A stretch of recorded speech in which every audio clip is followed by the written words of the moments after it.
Welcome to In Focus. Today we cover Gaza's devastation, where relentless strikes have taken countless lives, sparking global protest for a ceasefire. As the Biden administration faces rising pressure, we explore the growing calls for action. Finally, we look at Gaza's uncertain future as ceasefire talks and efforts for unity take shape. Stay tuned.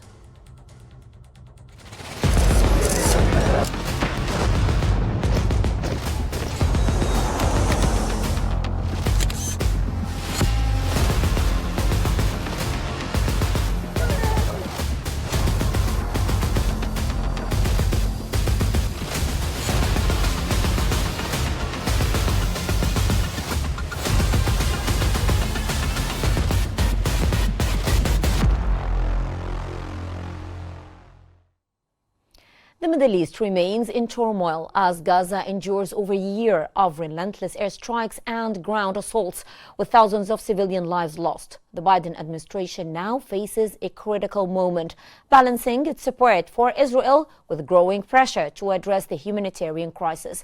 This conflict has ignited a fierce debate over U.S. policy, human rights, and accountability in Gaza. As the sun set over Gaza, shadows of conflict loomed larger than ever. The past year had witnessed devastating airstrikes and ground operations, with the toll on Palestinian civilians mounting daily. In Washington, the response was a blend of unwavering support for Israel and growing calls for restraint. The Biden administration, navigating the complexities of polarized political landscape, reiterated its commitment to Israel's right to defend itself, even as casualties climbed. The American stance on Gaza has transformed over the years, particularly under Democratic leadership, historically characterized by strong support for Israel. Recent events have prompted a more complex dialogue about human rights and civilian casualties. As tensions escalated, U.S. Joe Biden faced pressure from within his party to address the plight of Palestinians, a call that has grown louder amid the atrocities witnessed during the conflict. Simultaneously, relations between the U.S. and Israel have become strained, particularly due to the far-right coalition led by Israel Prime Minister Benjamin Netanyahu, along with figures like Israeli National Security Minister Itamar Ben-Gvir and Finance Minister Bezalel Smotrich. Their hardline policies have raised concerns among U.S. lawmakers about the implications for peace in the region. The Biden administration navigates a landscape fraught with deep-seated conflicts and shifting alliances, all while striving to maintain its long-standing partnership with Israel.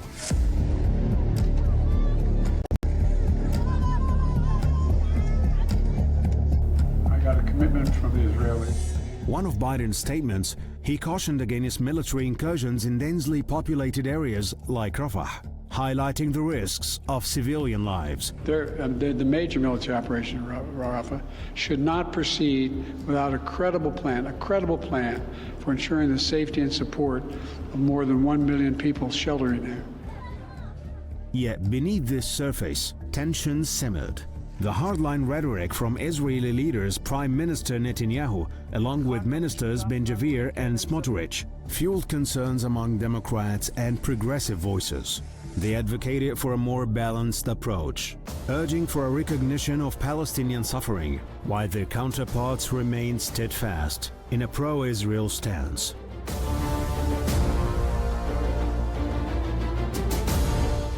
This dichotomy revealed the fractures between U.S.-Israeli relations. Netanyahu's right-wing coalition, prioritizing security measures over diplomatic solutions, alienated some American allies who believe a two-state solution was essential for lasting peace. We must have a two-state solution where we can rebuild Gaza, where the Palestinians have security, self-determination, and the dignity they so rightly deserve.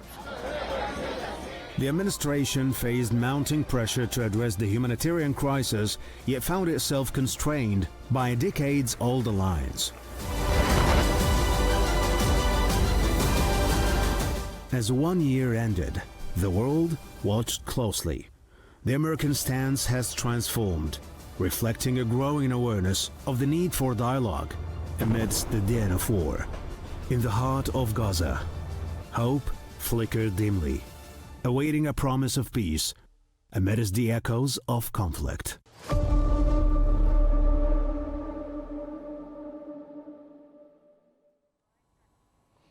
Today, we are discussing the evolving American stance on the Gaza war, particularly under the Biden administration, and the implications of Israel's right-wing government.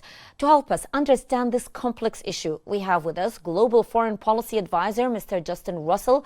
Welcome to the show, Mr. Russell, and good day to you. Thank you for having me. Sir Russell, how has the Biden administration's approach to the Gaza war differed from previous administrations, in your own opinion? Well, the relationship has changed as the course of the situation in Gaza and in the Middle East regionally has changed. We did not have this large-scale military operation resulting from the terrorist attack on October 7th a year ago that was involved. So the relationship between Washington and Tel Aviv has kind of become tense. It's become very fluid. But all in all, the ultimate relationship between Tel Aviv, the Jewish people, and the United States is still very secure. Contrary to what we've seen in media reports, the U.S. still maintains a position that Israel has the right to defend itself. The U.S. will support its right to sovereignty, to protect its citizens, and its peaceful existence. Apparently, this is a consistent U.S. policy, regardless of the administration. But do you think that Netanyahu has been ignoring Biden since he decided to leave the presidential race? Well, I don't know if he's been ignoring it because of his departure from the presidential race. I mean, yeah, there's no question now that, President Joe Biden is in a lame duck situation. However, what Benjamin Netanyahu may be miscalculating is what this does is it takes the pressure off of Joe Biden from being on the campaign trail and trying to seek re-election, and allows him to focus on important situational awareness and situational development, such as the situation in the Middle East. This allows Joe Biden to contact and work closely with our regional allies, such as the Qataris and the Egyptians, to try and find a peaceful solution. It allows him to work with our NATO allies in helping provide some sort of aerial defense against attacks, as we saw earlier this week when Iran sent over 200 rockets and missiles in towards Tel Aviv. So, yes, the miscalculation by Benjamin Netanyahu is very evident. Do not look at Joe Biden as being weak, other than he now has the opportunity to really focus on trying to find a solution that mitigates the humanitarian crisis in Gaza, which is a big factor right now. It prevents further escalation and drawing U.S. Forces into a regional war. That's a key priority for the Biden administration. And it allows the administration to work closely with our allies to find a true long-term peaceful solution that is sustainable. Okay, Mr. Russell, what factors have contributed, in your own opinion, to the current tensions in American-Israeli relations? You just mentioned the word tensions. Well, yeah, I mean, there's no question that the relationship is tense. You have Benjamin Netanyahu, who is an immovable force.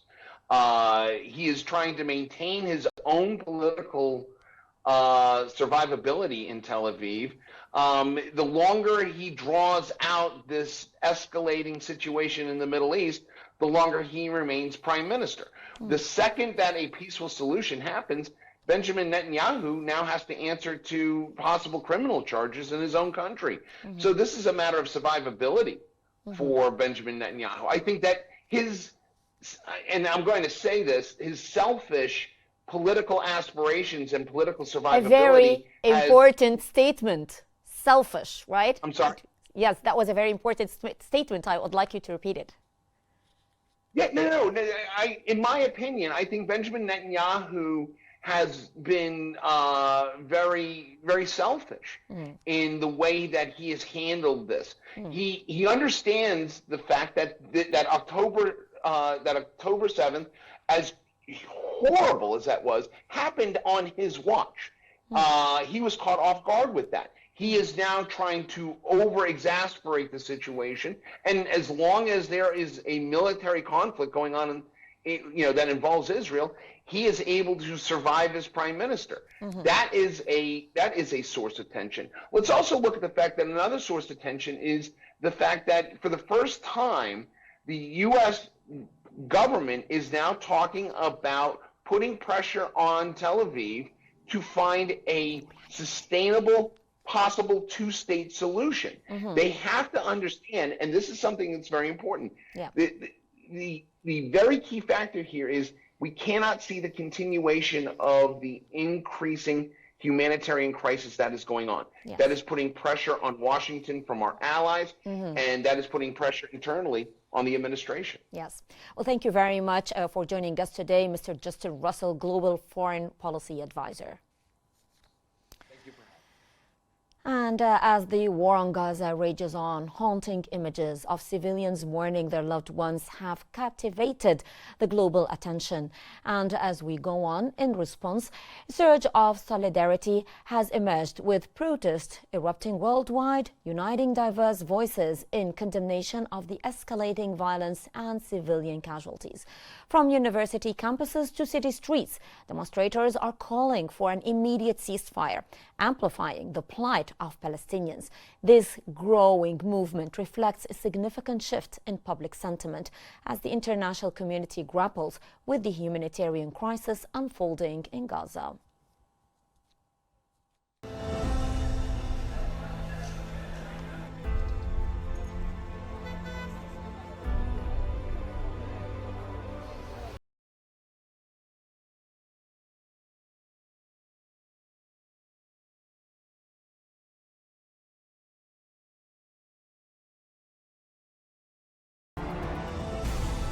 Since the start of the war on Gaza, the conflict has grasped the attention of the world through watching scenes of civilians losing their loved ones in the most brutal way.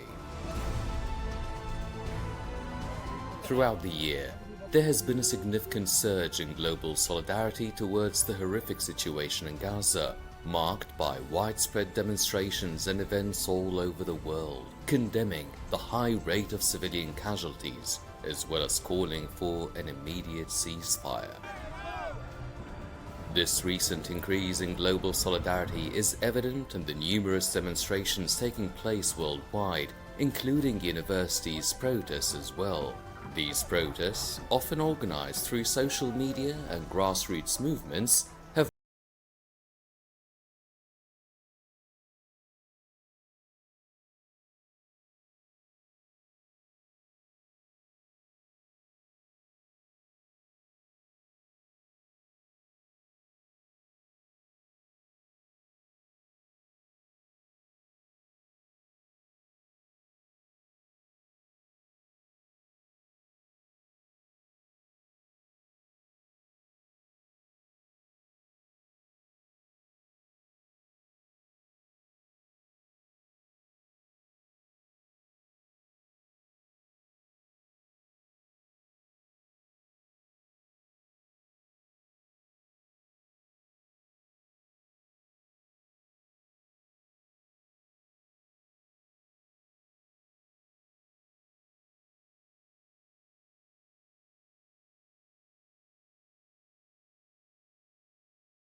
global protests on the international community's awareness of the situation in Gaza. Join us from Buenos Aires and international relations researcher, Mr. Tobias Belgrano.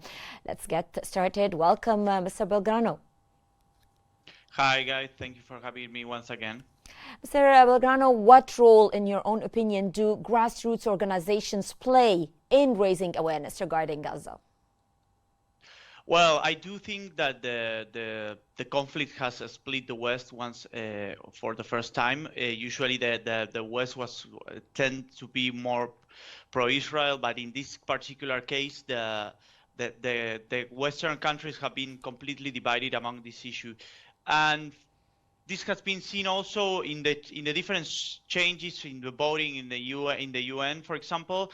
For example, Spain, that usually was a country, a much Western country, voted in favor of Palestine in the United Nations, to calling to admit Palestine as a full member in May this year. I do think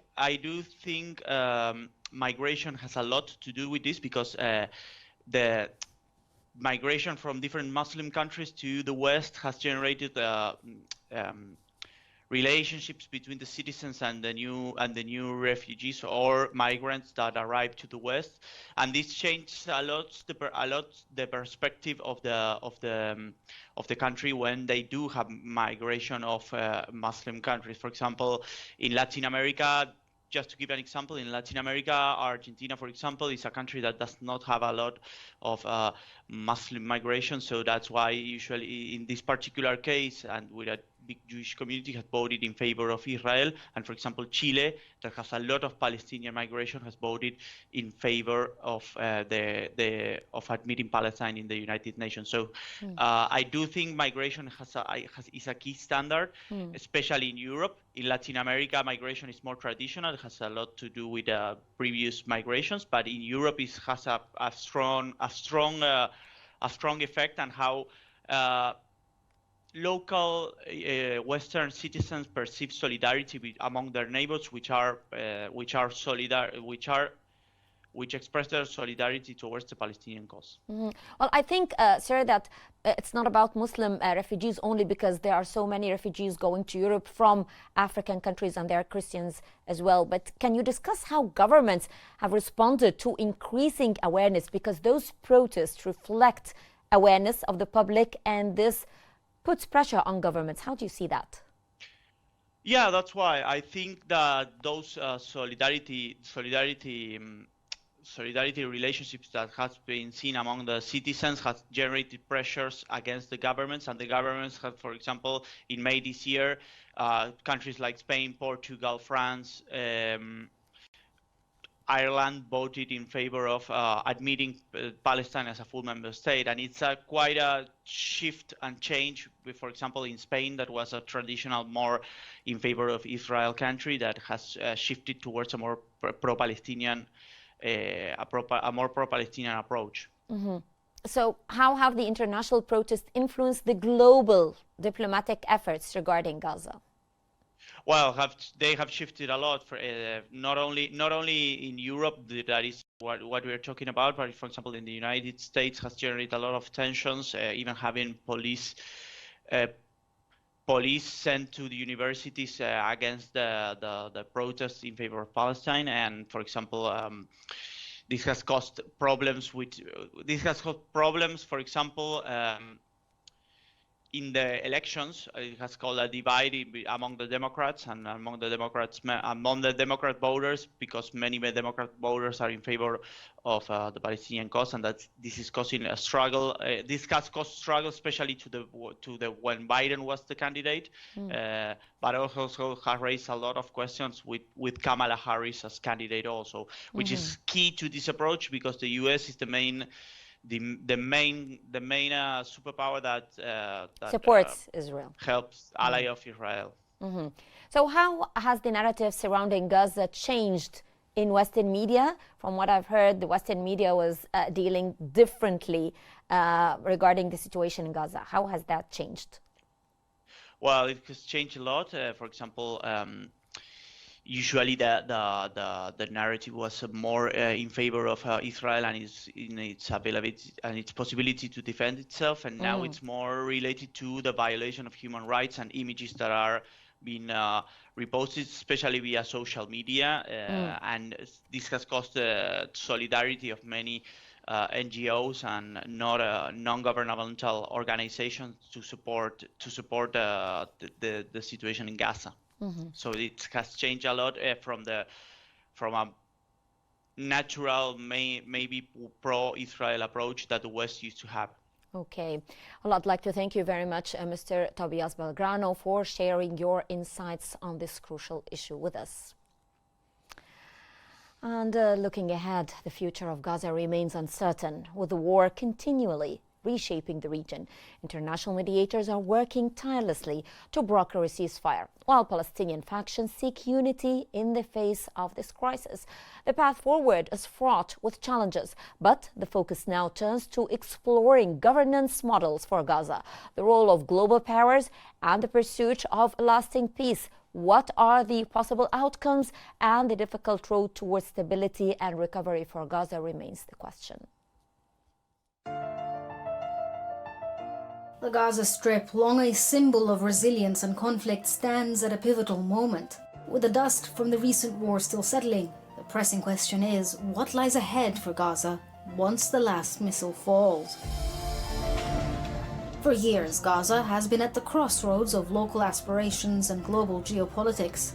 The scars of war are deep, but so too is the resolve of its people. The future will hinge on three key factors: governance, reconstruction, and the pursuit of peace.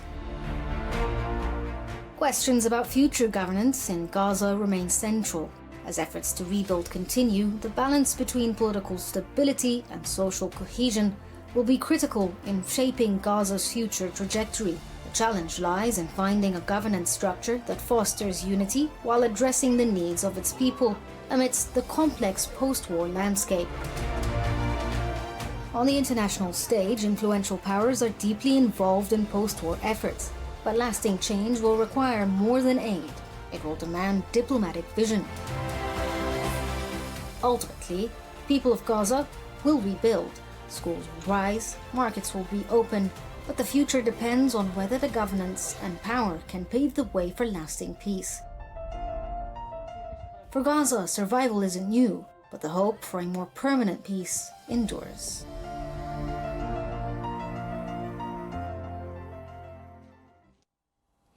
So the questions remain. What is the future of Gaza when it comes to governance?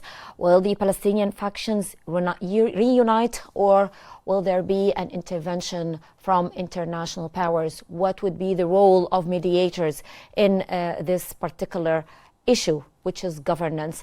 And in the future, how would that help in creating the two-state solution, which is the solution for peace for the Palestinians? To help us unpack all these complex issues, we are joined now from Ramallah by Dr. Ramzi Ouda, Director of the Research Unit at the Palestinian Institute for National Security Studies, who will provide his insights into the evolving situation. Thank you very much, Dr. Ouda, for joining us. So as the conflict in Gaza rages on, what do you see as the solution? What is the most likely scenario for governance in Gaza post-war? And are we looking at Israeli control, Palestinian unity, or a more international solution? يعني في الواقع أول شيء شكرا على الاستضافة. في الواقع السيناريوهات السوداوية للأسف في قطاع غزة. هناك إبادة جماعية كما نعلم. إسرائيل غير مستعدة is not ready to withdraw from Gaza Strip. I think the occupation of Gaza Strip will last longer. Israel is also not ready to implement all the agreements between Israel and Palestine under the auspices of the European Union. I think there is still problems in Gaza Strip. Maybe because the Egyptian, Palestinian and Jordanian press, but the life is impossible in Gaza Strip. with the voluntary displacement of the Palestinians, I think the situation will be more difficult. I think the issue of displacement will affect the whole national security of the Arab world.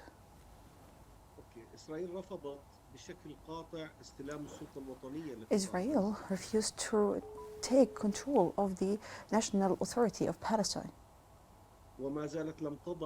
It still didn't take into consideration.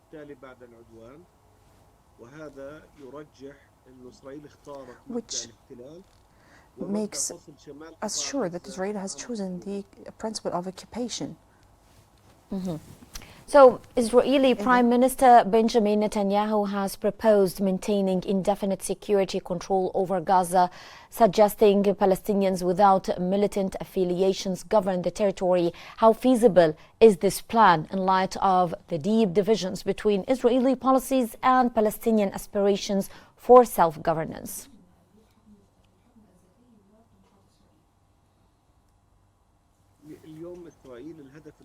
The main goal of Israel in Gaza Strip is to undermine the National Authority of Palestine.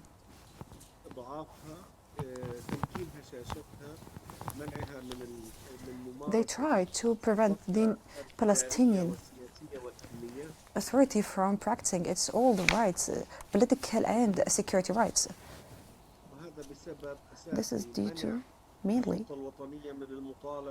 preventing the National Authority to demand the establishment of an independent Palestinian state. Today, the National Authority is a main enemy of Israel. It's accused by terrorism. The Israeli Prime Minister declared the cancellation of Oslo Agreement more than once. Mm-hmm.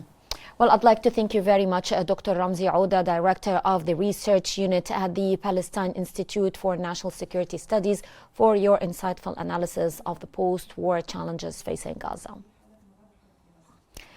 The road to peace remains fraught with obstacles, but understanding the political dynamics at play will be crucial for any future resolution. Stay with us for more updates on this evolving situation here on In Focus, and be sure to join us again next time as we continue to cover the stories shaping our world. I'm Hala Al-Hamalawi. Thank you very much for watching.